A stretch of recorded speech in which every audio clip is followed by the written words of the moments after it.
श्रुति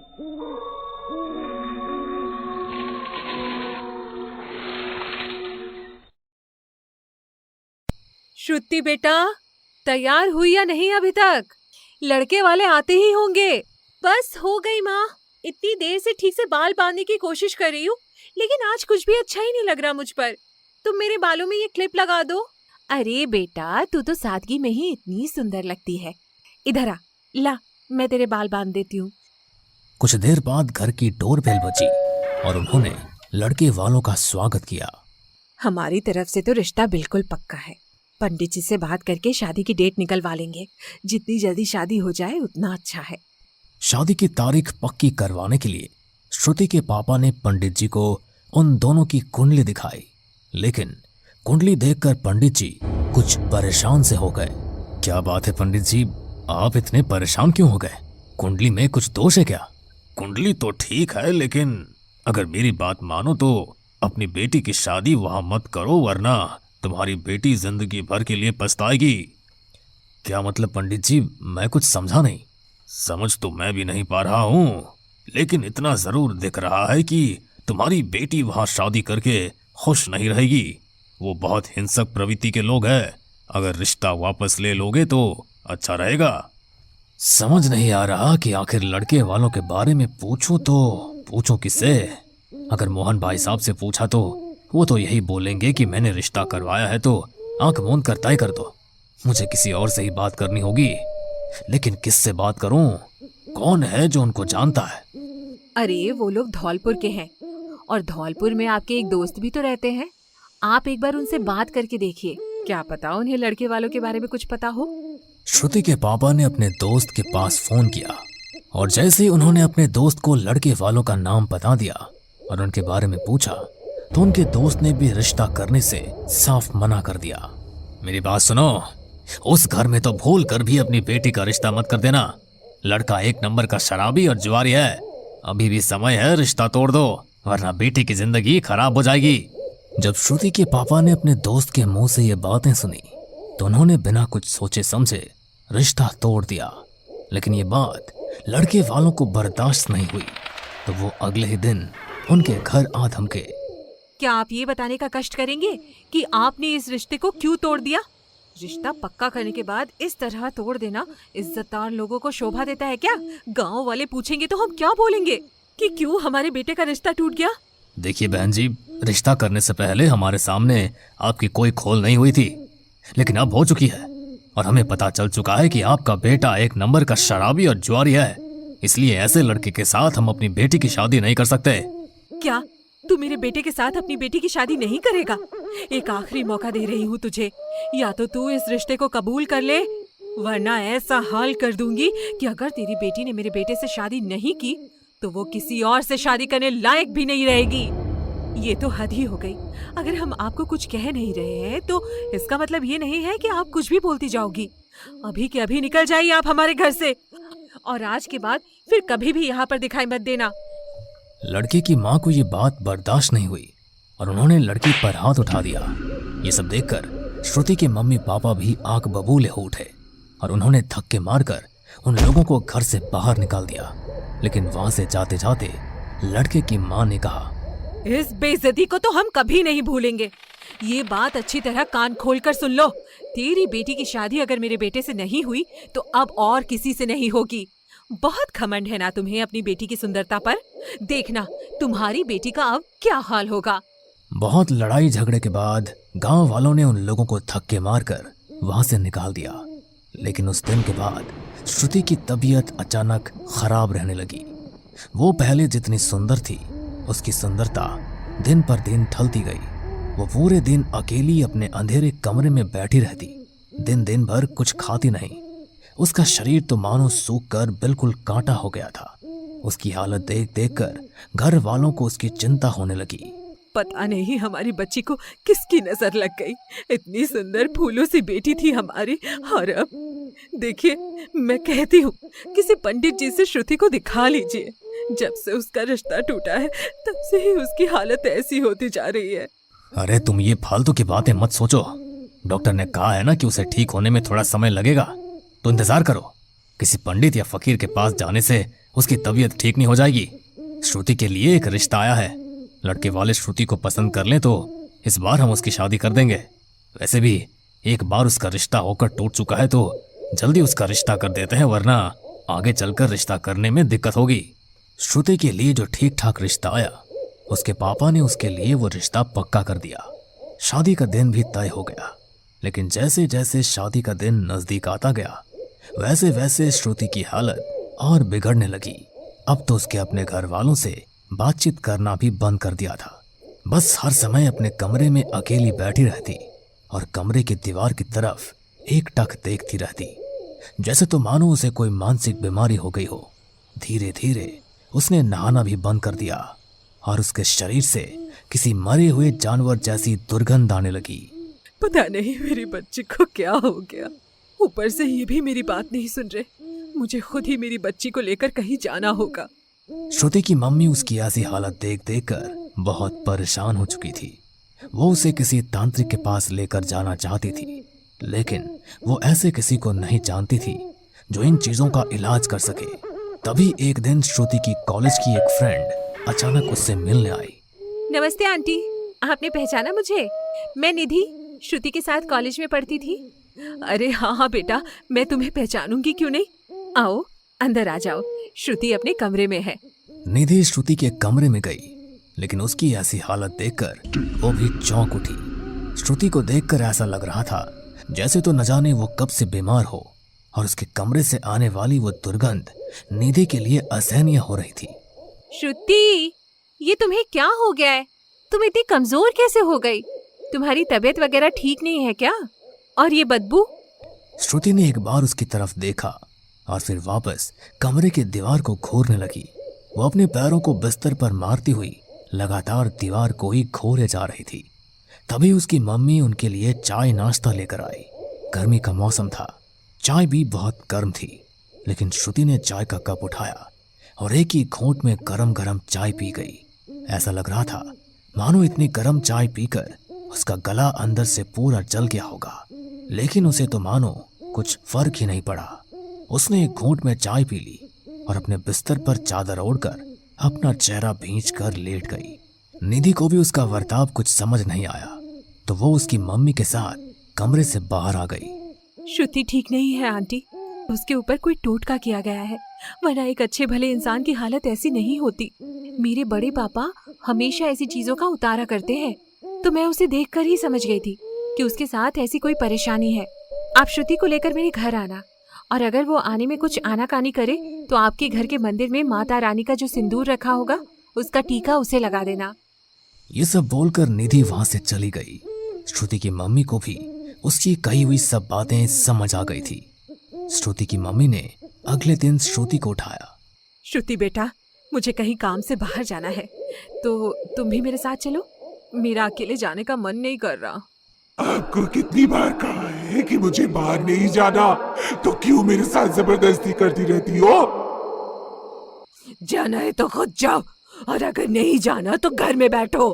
श्रुति की बात सुनकर उसकी मम्मी समझ गई कि कोई तो है जो श्रुति को घर से बाहर नहीं जाने देना चाहता। इसलिए निधि ने जैसा बताया था, श्रुति की मम्मी ने घर के मंदिर में रखा माता रानी के चरणों का सिंदूर श्रुति के माथे पर लगा दिया, तो श्रुति का शरीर ढीला पड़ गया। वो देर ना करते हुए श्रुति को उसकी फ्रेंड निधि के घर लेकर चली गई। निधि के बड़े पापा ने पहले से ही वहां पूजा की तैयारी करके रखी थी। उन्होंने श्रुति के आते ही उसके ऊपर गंगा जल छिड़क दिया और उसे अपने पास बैठा लिया। बहुत भयानक टोटका किया है तुम्हारी बेटी के ऊपर। ऐसा टोटका कि ये दिन पर दिन बदसूरत हो जाए और किसी बीमारी से मर जाए। अच्छा हुआ जो समय पर आप इसे यहाँ लेकर आ गई, वरना अगर 1 महीना और बीत जाता तो तुम्हारी बेटी को बचाना असंभव हो जाता। लेकिन आखिर मेरी बेटी के साथ ये सब किया किसने और क्यों? मेरी बेटे से भला किसी की क्या दुश्मनी है? वो सब मैं तुम्हें बाद में बताऊंगा, पहले इसका निवारण करना ज्यादा जरूरी है। निधि के बड़े पापा ने अपने हाथ में एक नींबू लिया और उसके अंदर 2 लौंग लगा दी, लेकिन जैसे ही वो लौंग नींबू के अंदर गई, वैसे ही श्रुति बहुत जोर से चिल्लाई, जैसे तो उसके शरीर पर कोई चाकू से वार कर रहा हो। छोड़ो मुझे बहुत दर्द हो रहा है। ये क्या कर रहे हो तुम लोग मेरे साथ? बेटा बेटा क्या हो गया तुझे? ये क्या हो रहा है इसे? आगे मत बढ़ना, थोड़ी देर बाद तुम्हारी बेटी ठीक हो जाएगी, लेकिन अभी इसके पास मत आना। निधि के बड़े पापा ने उस नींबू को बुरी तरह निचोड़कर आग में डाल दिया और श्रुति वैसे ही चिल्लाने लगी जैसे उसका शरीर आग में जल रहा हो। निधि के बड़े पापा ने श्रुति के सर पर एक भभूति लगाई तो श्रुति को वहीं पर भयानक उल्टी होने लगी, लेकिन उसकी उल्टी के अंदर कुछ काली राख से निकली और कुछ लौंग के दाने। निधि और श्रुति की मम्मी भी ये देखकर हैरान थे। श्रुति बहुत देर तक वहां उल्टियां करती रही और बेहोश होकर गिर पड़ी। निधि के बड़े पापा ने श्रुति के ऊपर गंगा जल छिड़का। श्रुति होश में आई तो उन्होंने उसे मंत्रों से पढ़ा हुआ पानी पीने के लिए दिया।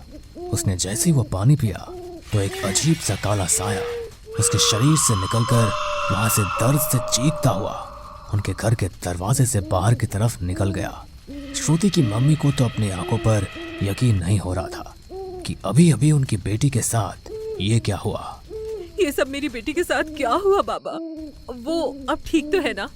हाँ, तुम्हारी बेटी अब बिल्कुल ठीक है, लेकिन तुम अपने घर में हर रोज पूजा पाठ करना और किसी का भी दिया हुआ खाना मत खाना और ना ही किसी अनजान को अपने घर के अंदर आने देना। अपनी बेटी के लिए 1 साल तक घर में हर महीने हवन करवाना, तो तुम्हारी बेटी के ऊपर फिर कभी कोई खतरा नहीं आएगा। आपका बहुत बहुत धन्यवाद बाबा, हम बिल्कुल ऐसा ही करेंगे। लेकिन मेरी बेटी के साथ आखिर ऐसा किया किसने? कौन है जो मेरी बेटी की जान का दुश्मन बन गया? कुछ समय पहले शादी को लेकर लड़के वालों से आपका झगड़ा हुआ था। कोई तुम्हारे घर आया था। उन लोगों ने ही श्रुति को मारने के लिए उसके ऊपर टोटका किया कि पहले तो वो अपनी सुंदरता खो दे, उसके बाद धीरे धीरे वो अपना मानसिक संतुलन खो दे और उसके बाद उसका पूरा शरीर गल जाए और वो इसी तरह लाचारी में अपना दम तोड़ दे। उन्होंने ही तुम्हारी घर की दहलीज पर तुम्हारी बेटी के लिए टोटका करके गाड़ दिया था। घर की दहलीज पर गंगा जल छिड़क देना और पूजा सामग्री के साथ कपूर को वहां जला देना और वहां एक तुलसी का पौधा लगा देना। तुलसी माँ तुम्हारे घर की रक्षा करेंगी। ये सब सुनकर श्रुति की मम्मी के पैरों के तले से जमीन खिसक गई। वो श्रुति को लेकर घर आई और जब उन्होंने सारी बात श्रुति के पापा को बताई तो सब कुछ जानकर उनकी आंखों में भी आंसू आ गए। निधि के बड़े पापा के बताए अनुसार उन्होंने घर की दहलीज पर गंगा जल छिड़ककर पूजा सामग्री के साथ कपूर को जला दिया और वहां पर तुलसी माँ की स्थापना की और तुलसी माँ के रक्षण से उनके घर के भीतर फिर कभी किसी नकारात्मक ऊर्जा ने प्रवेश नहीं किया। घर में 1 साल तक हवन होते रहे। भगवान की कृपा से आज श्रुति बिल्कुल ठीक है और उसका एक हंसता खेलता परिवार भी है।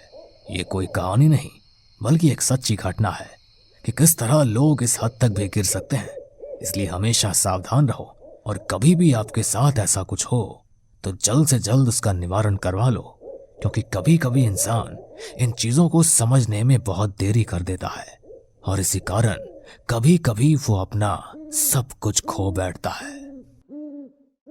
ये कहानी हमारे एक सब्सक्राइबर हर्षपाल की कहानी पर आधारित है। आइए शुरू करते हैं आज की कहानी। मेरा नाम राहुल है। ये बात उस समय की है जब मैं IIT कानपुर में इंजीनियरिंग का छात्र था। एक रात करीब 3 बजे होंगे। बाहर चारों ओर अंधकार का साया था। सड़क पर लगा लाइट का खंभा बीच बीच में जल उठता था। सड़क सुनसान थी और कभी कभी कोई कार सन्नाटे को चीरती हुई आती, फिर सब सुनसान हो जाता। सड़क के पास ही एक अपार्टमेंट में मैं और मेरा सहपाठी वरुण सो रहे थे। अचानक मेरी नींद टूटी और मुझे जोरों की प्यास लगने लगी। मैं पानी पीने चला गया, तभी मैंने खिड़की से कोई परछाई देखी। मैं डर गया। मैंने धीरे से खिड़की खोली और नीचे सड़क की ओर देखा। बाहर का नजारा देखकर मैं सहम गया। मैं भागकर वरुण के पास आया। वरुण, वरुण, जल्दी उठ और बाहर देख। क्या हुआ? जरा बाहर तो चलकर देख। हम दोनों बाहर आ गए। हमने जो देखा उसे देखकर हमारे होश उड़ गए। शरीर से पसीने छूटने लगे। शरीर एक जगह जम गया। सामने एक लाश थी। उसका सिर धड़ से अलग था। उसने काले कपड़े पहन रखे थे और वो कोई तांत्रिक लग रहा था। उसके शरीर पर बड़े बड़े नाखून के निशान थे। उसने बहुत ज्यादा मालाएं पहन रखी थी। मुझे कुछ समझ नहीं आ रहा था कि तभी वरुण को तांत्रिक के गले में कुछ दिखाई दिया। वो एक लॉकेट था। उसने मुझे लॉकेट दिखाते हुए कहा, यार ये लॉकेट कितना सुंदर लग रहा है, इसे मैं ले लेता हूँ। यहाँ चारों ओर कोई भी नहीं है, किसी को क्या ही पता चलेगा। नहीं, हमें इसे नहीं लेना चाहिए। कहा जाता है कि मरे हुए लोगों का सामान नहीं लेना चाहिए, हमें खतरा हो सकता है। मेरे खूब समझाने पर भी वरुण नहीं माना। इतने में वहां और लोग इकट्ठा हो गए। थोड़ी देर बाद वहां पुलिस आ गई। बॉडी को पोस्टमार्टम के लिए भेज दिया गया। हम अपने घर लौट आए। वरुण बाथरूम में चला गया। मैं लेटा ही था कि मुझे चीख सुनाई दी। वो चीख बाथरूम से आई थी। मैं दौड़कर बाथरूम की तरफ गया। जब मैं बाथरूम में पहुंचा तो मैं ये देखकर सुन्न रह गया कि बाथरूम के अंदर खून पड़ा था। मेरा शरीर सुन्न रह गया। मैं पसीने से तर हो गया। बाथरूम की खिड़की टूटी हुई थी। मैं घबरा गया। मैंने खिड़की से बाहर झांका। बाहर का नजारा देखकर मैं सहम गया। बाहर वरुण लहूलुहान पड़ा था। उसकी मौत हो चुकी थी। मैं जैसे ही नीचे जाने के लिए पीछे मुड़ा, मेरा ध्यान बाथरूम के शीशे पर गया। वहां खून से कुछ लिखा था, जिसे पढ़कर मुझे सारा माजरा समझ आ गया। उस पर लिखा था, मुझे वो लॉकेट दे दो वरना कोई जिंदा नहीं बचेगा, रागिनी। मैं नीचे गया। मैंने वरुण के हाथों से वही लॉकेट देखा। मैंने लॉकेट लिया। मैं अपने दोस्त की मृत्यु से बहुत दुखी हुआ। मैंने उसका देह संस्कार किया और बात की तह तक जाने के लिए निकला। मैं एक तांत्रिक को जानता था। मैं उसके पास गया। मैंने तांत्रिक से सारी बात बताई और कहा, बाबा मैं इसकी तह तक जाना चाहता हूँ। इस लॉकेट से मुझे भी खतरा है। जब तक ये लॉकेट मेरे पास रहेगा, रागिनी मुझे मारने का प्रयत्न करेगी। अब आप ही मुझे उससे बचा सकते हैं। बेटा, तुम इस लॉकेट को हनुमान जी के मंदिर में उनकी मूर्ति के पीछे रख देना। उसके बाद मैंने वैसा ही किया। अब मुझे कोई खतरा नहीं था, पर मैं उस लॉकेट को ज्यादा दिनों तक मंदिर में नहीं रख सकता था, इसलिए मैं जल्दी से काम पर लग गया। मैंने पिछले कुछ दिनों के सारे अखबार देख डाले, पर मुझे कुछ न मिला। परंतु जैसे ही मैं कुर्सी से उठा, मुझे नीचे गिरा एक अखबार नजर आया। मैंने उसे उठाया, तभी मुझे रागिनी द मिस्टीरियस स्टोरी नाम से एक आर्टिकल नजर आया। मैंने उस अखबार से एड्रेस लिया और रागिनी के घर की तरफ चल पड़ा। जब मैं रागिनी के घर पहुंचा तो घर पर ताला लगा था। मैंने पड़ोसी से जाकर पूछा, अंकल क्या आप जानते हैं कि आपके पड़ोसी कहाँ हैं? बेटा, अब इस घर में कोई नहीं रहता। इस घर में पंडित दीनानाथ और उसकी बेटी रहते थे। करीब 2 हफ्ते पहले उनकी बेटी गायब हो गई और इस दुख के मारे दीनानाथ जी भी चल बसे। क्या आप जानते हैं कि रागिनी कहाँ गई? बेटा, वो रोज कॉलेज जाया करती थी, पर एक दिन वो घर नहीं लौटी। क्या पता कहाँ गई। तो आप लोगों ने उसकी खोज की? बेटा, अमीरों की सब सुनते हैं, गरीबों की कौन सुनता है। बेचारा दीनानाथ देह त्यागने से पहले हर जगह फिरा, किंतु उसकी बेटी का पता न चला। FIR भी कराई, परंतु कुछ पता नहीं चला। क्या आप मुझे उसके कॉलेज का एड्रेस दे सकते हैं? हाँ बेटा। उन्होंने मुझे कॉलेज का एड्रेस दे दिया। अगर आप इजाजत दें तो मैं रागिनी के घर की तलाशी लेना चाहता हूँ। ठीक है बेटा, तुम तलाशी ले सकते हो। और ये कहकर उन्होंने मुझे रागिनी के घर की चाबी दे दी। मैं रागिनी के घर गया। जब मैं रागिनी के कमरे में पहुंचा और मैंने उसकी हर चीज देखी, वहां मुझे एक इत्र की शीशी दिखाई दी। मैंने उसे वहीं छोड़ दिया और घर के बाहर आ गया। रागिनी के घर पर तलाशी के दौरान मुझे कुछ हासिल नहीं हुआ। अब मैं उसके कॉलेज जाने की तैयारी करने लगा। जब मैं उसके कॉलेज की तरफ जा रहा था तो मैंने वहां रास्ते में एक दुपट्टा देखा। सड़क के दोनों ओर सुनसान जंगल था। मैं आश्चर्य में पड़ गया।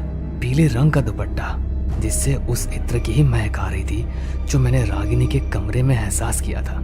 मैंने दुपट्टा उठाया और जंगल के अंदर की तरफ चलने लगा। कुछ दूर चलने पर मुझे गुफा दिखाई दी। मैं डरते डरते गुफा के अंदर गया। वहां का नजारा देख मेरे आश्चर्य का ठिकाना न रहा। सामने राक्षस की बड़ी सी मूर्ति थी। उसके नीचे रागिनी का शरीर था। उसकी गर्दन अलग पड़ी थी।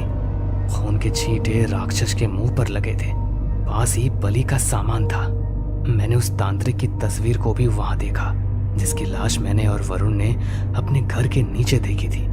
मैं सब समझ गया कि रागिनी की मृत्यु के पीछे क्या राज है। मैं वहां से कुछ दूर चला ही था कि वहां मुझे एक व्यक्ति दिखाई दिया। उसे गुफा के बाहर एक पेड़ से बंदी बनाया गया था। उसने तांत्रिक के समान काले कपड़े पहन रखे थे। गले में बड़ी बड़ी मालाएं थी। माथे पर भस्म लगी हुई थी। उस व्यक्ति ने मुझसे कहा, कौन हो बेटा? तुम यहाँ क्या कर रहे हो? वो तुम्हें नहीं छोड़ेगी। मेरे हाथ में पकड़े हुए उस दुपट्टे को देखते हुए उन्होंने पूछा, ये दुपट्टा तुम्हें कहाँ से मिला? मैंने बड़े आश्चर्यपूर्वक पूछा, आप इस दुपट्टे के बारे में कैसे जानते हैं? और कौन है जो मुझे नहीं छोड़ेगी? ये आप क्या कह रहे हैं? और आपको यहाँ बंदी किसने बनाया है? मैंने उस व्यक्ति को खोलने की चेष्टा की, परंतु उन रस्सियों में काली शक्ति का जादू था। मैं चाहकर भी उसे खोल नहीं पाया। तांत्रिक बोला, बेटा तुम चाहकर भी इन्हें नहीं खोल सकते। जिस गुफा से तुम अभी आ रहे हो वो मेरे शिष्य कालीनाथ की गुफा है। वो अमर होना चाहता था। अमर होने के लिए उसने दैत्य दानव की कठोर से कठोर साधना की। एक रात वो अपनी साधना पूरी करके फल की प्रतीक्षा कर रहा था। तभी हवन कुंड की अग्नि से एक राक्षस निकलकर उसके समक्ष आया। उसने कालीनाथ से कहा, अगर तू अमर होना चाहता है तो तुझे बलि देनी होगी। एक कुंवारी लड़की की बलि। वो लड़की जो सुबह इस रास्ते से सबसे पहले गुजरे, उस लड़की की बलि दे और संसार की समस्त शक्ति को अपने अधीन कर ले। इतना कहकर राक्षस वहां से चला गया। उस दिन कालीनाथ बहुत खुश हुआ। उसने सारी बात मुझे बताई। मैंने उसे समझाने की कोशिश की। मैंने उससे कहा, देखो वत्स, बुराई चाहे कितनी ही ताकतवर क्यों ना हो, वो कभी अमर नहीं बन सकती। ऐसा होना सृष्टि के नियमों का उल्लंघन करना है। मेरे खूब समझाने पर भी वो नहीं माना और वहां से गुस्से में चला गया। जाते समय मैंने उससे कहा, देखो वत्स, यदि तुम ऐसा कार्य करोगे तो मुझे स्वयं तुम्हें रोकना होगा। उस वक्त तो उसने कुछ नहीं कहा और वहां से चला गया। अगले दिन जब मैं सो रहा था, उसने मेरी दी शक्ति के द्वारा मुझे कैद कर दिया। अगले दिन सवेरे जब रागिनी अपने कॉलेज के लिए निकली तो कालीनाथ ने उसे पकड़कर गुफा में कैद कर दिया। वो लड़की चिल्लाती रही, परंतु पापी ने उसे नहीं छोड़ा। उसने रागिनी की बलि देकर राक्षस की भूख शांत की। बदले में राक्षस ने उसे शक्तियों से भरा एक लॉकेट दिया और कहा, जो भी इस लॉकेट को धारण करेगा वो संसार में व्याप्त सभी काली शक्तियों का स्वामी हो जाएगा। परंतु इतना ध्यान अवश्य रखना, ये शक्तियां तुम पर हावी न होनी पाए। इस लॉकेट की वजह से रागिनी ने तांत्रिक को मारा। रागिनी की सारी शक्ति इस लॉकेट में है, इसलिए वो इस लॉकेट को हासिल करना चाहती है। परंतु बाबा, जब हम तांत्रिक की लाश के पास पहुंचे थे तब भी लॉकेट वहीं था, और जब मैं वरुण की लाश के पास पहुंचा तब भी लॉकेट वरुण के हाथ में ही था। रागिनी को लॉकेट ले जाने का अवसर 2 बार मिला, फिर उसने लॉकेट क्यों नहीं लिया? बेटा, रागिनी लॉकेट खुद हासिल नहीं कर सकती। रागिनी को लॉकेट तभी स्वीकृत होगा जब कोई खुद अपने हाथों से उसे लॉकेट दे, और यदि उसे एक बार लॉकेट मिल गया तो वो शक्तिशाली हो जाएगी। फिर उसे रोकने का कोई साधन नहीं होगा। बाबा, क्या कोई उपाय है जिससे रागिनी की आत्मा को मुक्ति मिल सके? बेटा, हमें उस लॉकेट को नष्ट करना होगा। लेकिन बाबा, उसे तो हम अभी भी नष्ट कर सकते हैं ना? बेटा, जैसा तुम समझ रहे हो ऐसा नहीं है।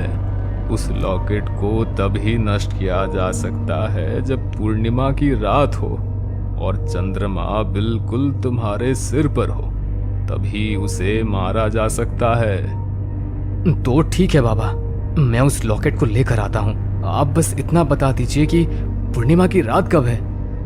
बेटा, तुम्हें जल्दी करनी होगी, पूर्णिमा की रात आज ही है। इसके बाद मैं लॉकेट लेने चला गया। जब मैं लॉकेट लेकर लौटा तो मैंने जो देखा उसे देखकर मैं सुन्न रह गया। मेरा शरीर पसीने से तर हो गया।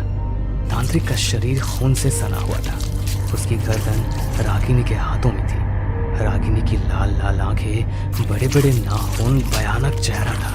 वो तांत्रिक को नोच नोच कर खा रही थी। मैं ये सब देखकर घबरा गया। मेरे पसीने छूटने लगे। मैंने जल्दी से अपने बाइक ली और भागने लगा। रागिनी ने मुझे देख लिया। वो मेरे पीछे आने लगी।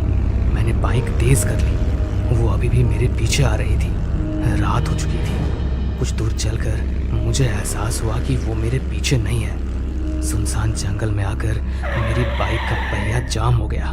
मुझे कुछ समझ नहीं आ रहा था। जैसे ही मैंने नीचे देखा तो मैं आश्चर्य में पड़ गया। डर ने मुझे घेर लिया। मेरे रोंगटे खड़े हो गए। जमीन से 2 हाथ निकले हुए थे और मेरे बाइक के पहिए को पकड़े हुए थे। ये देखकर मेरी चीख निकल गई। मैं बाइक को वहीं छोड़ आगे की ओर दौड़ा।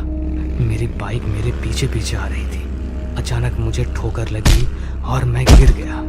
बाइक मेरे निकट आती जा रही थी। अचानक मेरी बाइक मेरे दोनों पैरों पे चढ़ गई। मेरे दर्द के मारे चीख निकल गई। मेरे पैर की हड्डी टूट चुकी थी। पैर में खून बह रहा था। मैं हाथों के सहारे सरक सरक कर सड़क के किनारे आया। मेरी बाइक वहीं आकर मेरे पास गिर पड़ी। मैं दर्द से करा रहा था। अचानक मेरी नज़र एक ट्रक पर गई। ट्रक ड्राइवर की आंखें लाल थी। वो पूरी स्पीड से मेरी तरफ ही आ रहा था। उस पर रागिनी की आत्मा ने कब्जा कर लिया था। मैंने जल्दी से अपनी जेब से वो कागज़ निकाला जिस पर रागिनी का आर्टिकल लिखा था, क्योंकि उस कागज़ के सिवा मेरे पास और कुछ नहीं था। मैं अपनी बाइक के पास सरकते हुए गया। मैंने अपनी बाइक को न्यूट्रल कर रेस छोड़ दी और कागज़ को पेट्रोल में भिगोकर इंजन के पास लगा दिया। कागज़ में आग लग गई। मैंने देखा चांद सर के ऊपर था। ट्रक अभी भी मेरी तरफ ही आ रहा था। मैंने लॉकेट को आग में रख दिया। कागज़ के साथ लॉकेट भी जल गया। लॉकेट के जलते ही ट्रक में भी आग लग गई और रागिनी का अंत हुआ। उसे मुक्ति मिल गई। परंतु उस दिन मैंने अपने दोनों पैरों और अपने दोस्त को खो दिया। हमें पूरा यकीन है दोस्तों कि आप लोगों को ये कहानी ज़रूर पसंद आई होगी। अगर आपके साथ भी कुछ ऐसे अनकहे किस्से हो चुके हैं तो प्लीज़ हमारे साथ शेयर करें। हम ज़रूर अपने चैनल पर उनको दिखाएंगे। हमारी ईमेल आईडी नीचे डिस्क्रिप्शन बॉक्स में दी गई है, तो प्लीज़ हमारे वीडियो और चैनल को शेयर एंड सब्सक्राइब करें और बने रहे हमारे साथ ऐसे ही अनकहे किस्से और कहानियाँ सुनने के लिए।